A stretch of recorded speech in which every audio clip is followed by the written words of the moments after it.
What is up, my friends? It is Wednesday, and you are very welcome along to today's news roundup. A reminder that we will be live tonight, of course, from 7 p.m. for the watch along of Liverpool's last league format game in this season's Champions League. We're away at PSV Eindhoven, and our coverage here on the channel will start from 7 p.m.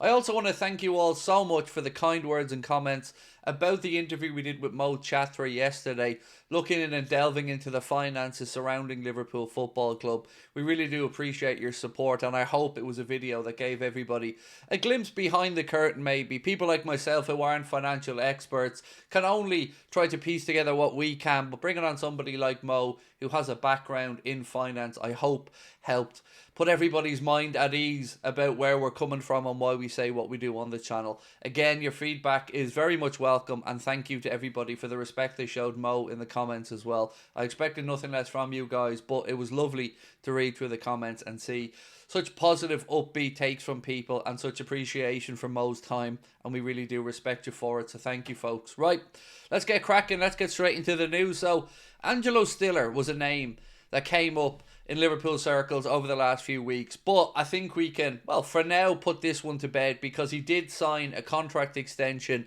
at Stuttgart. They put out a statement to say Angelo Stiller signs contract extension and he'll stay at the club until 2028. Now, every player does have a price, so this isn't to say if Liverpool were to come back in and put an offer on the table for Stiller, they wouldn't listen, but he has just made their position a little bit stronger by strengthening his contract there until 2028. The Telegraph have said something that we've been speaking about for a week or two here on the channel, that Al Hilal are emerging as the most likely destination for Mohamed Salah should he decide to leave Liverpool. Now, I'm going to bring you on to another story around this one because it gets more interesting around the idea of him potentially going to Al Hilal. Now, we spoke about the Club World Cup previously. Well, FIFA have approved a change to their rules which could see Mohamed Salah join Al Hilal before the Club World Cup this summer.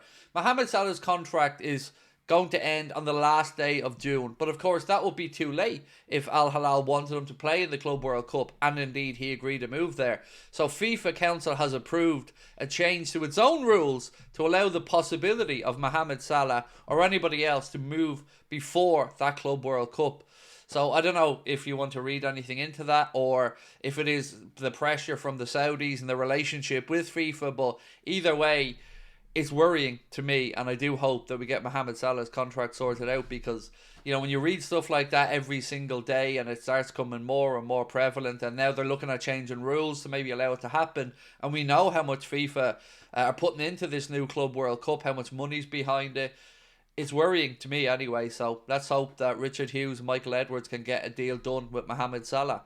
Next up, we're going to move on to our former manager, Rafael Benitez, who is down to the final two candidates, according to the Daily Mail, to become the head coach of Copa Libertadores champions, Botafogo. So, there you go. Rafa's still in the game, and it's not really Liverpool related, but I did want to bring it to you because, you know, it is one of our former managers. Now, Ben Doak, let's talk about him for a second. He is going to stay on loan at Middlesbrough for the remainder of the season. That has now been confirmed. Obviously doing very well with Michael Carrick's men in the Championship. His statistics, by the way, are absolutely insane if you haven't had a look at them. So just got confirmation there that he will indeed be staying at Middlesbrough for the rest of the campaign. Now we move on to Arne Slot, the press conference, and I guess the title of this video. Arne Slot was asked about the transfer business, and this is what he had to say. They haven't seen us doing a lot in the transfer market in the summer and now in January as well. There's a reason for that because we're happy with the squad. But I do know we're definitely working on strengthening in the summer. Is that not a bit of a, I don't know, weird situation? So they're happy with it now, but they're not happy with it in the summer. This to me just sounds again like we're kicking the can down the road and, you know, everybody's professing that everything's great and we couldn't possibly do any business, but we will be able to in the summer. I know I've heard this one before. I'll believe it when I see it in the summer, is basically where I'm going with this one. And this isn't a dig at Arne Slot. I mean, I can imagine he is rather happy being top of the league and top of the Champions League, unbeaten in that competition, semi-final of the League Cup and still in the FA Cup. But let's see if he still feels this way at the end of the season when the games that are coming thick and fast do come in.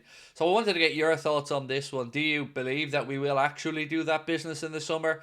Because what hasn't been said there is what that business might be to cover for. Is it because we've lost 1, 2, 3 of the players who are out of contract? I certainly hope not. Is it because they plan on maybe just doing a little overhaul in the summer to add to what's here? Brilliant. If that's the case, that's what we all want. But I don't believe for one second that everybody's happy with everything, because we know that there are positions that can be improved. But either way, confirmation there from the manager that you probably won't see anything in this window. But I feel like I say this every single window. Next window, you'll see Liverpool spring into action and do some business. So, take from that what you may, ladies and gentlemen. Now, Florentino Perez has been talking, but not about Trent Alexander-Arnold. And this is something that I'm not going to push back with Florentino on. In fact, I'm here to help Florentino. If there's anything that you need, hit me up. I'll do my best. And here's why. Florentino Perez, the Real Madrid president, has told the most senior figures in Spanish football that he wants to bring English referees to the country to improve the standard of officiating. I'm here to help Florentino. Anything that I can do to help get these lads from the PGMOL over to La Liga, it would be my pleasure. And I'm sure many other football fans will join me in this one. You're welcome to them. Unlike Trent or some of the players, the referees, Florentino, well, we're here to help. Right, so another thing. Premier League clubs have already made contact with Jerrel Hato in the summer. I don't know if you've seen some of the quotes from him around Liverpool's interest and the fact that Ryan Gravenberch invited him over to a game recently. He has a glint in his eye that suggests to me that you may well see Liverpool go after him in the summer. Now, he's made it clear himself that he isn't going to move anywhere in January. And that only adds to the whole situation for me, because you've just heard a manager say we're not going to do anything in this market, or at least that they're happy with the squad for now. And you've heard Jerrel Hato say that he's not going anywhere in January, that he wants to stay and complete the season with Ajax. I don't know. I think we may make this move in the summer. He's a name that's certainly gathering steam over the last 24 or 48 hours. So let me know your take on this one. Jerrel Hato would be great. We may lose Joe Gomez in the summer, so there's something to keep an eye on there. I just hope that we're not talking about a potential Virgil van Dijk replacement down the line here, because he's way too young to be coming into Phil's shoes like Virgil van Dijk. So again, I hope that these additions that the manager is speaking about, or the likes of Jerrel Hato who may be coming in, that they are going to be to supplement what's there and not to replace what's there, because, well, quite honestly, that would be very, very worrying if we were to lose some senior players like that and replace them with young, inexperienced ones. So that's pretty much it for today's news roundup, ladies and gentlemen. But a reminder, we will be back at 7 o'clock tonight. Big night in the Champions League. Liverpool are going to have a much changed squad for this one. Arne Slot leaving 12 first-team players at home. So who knows what to expect over in Eindhoven tonight, but it should be fun nonetheless. So I hope you can join us from 7 p.m. And again, if you want to watch that video with Mo Chatra, it is up there on the channel now.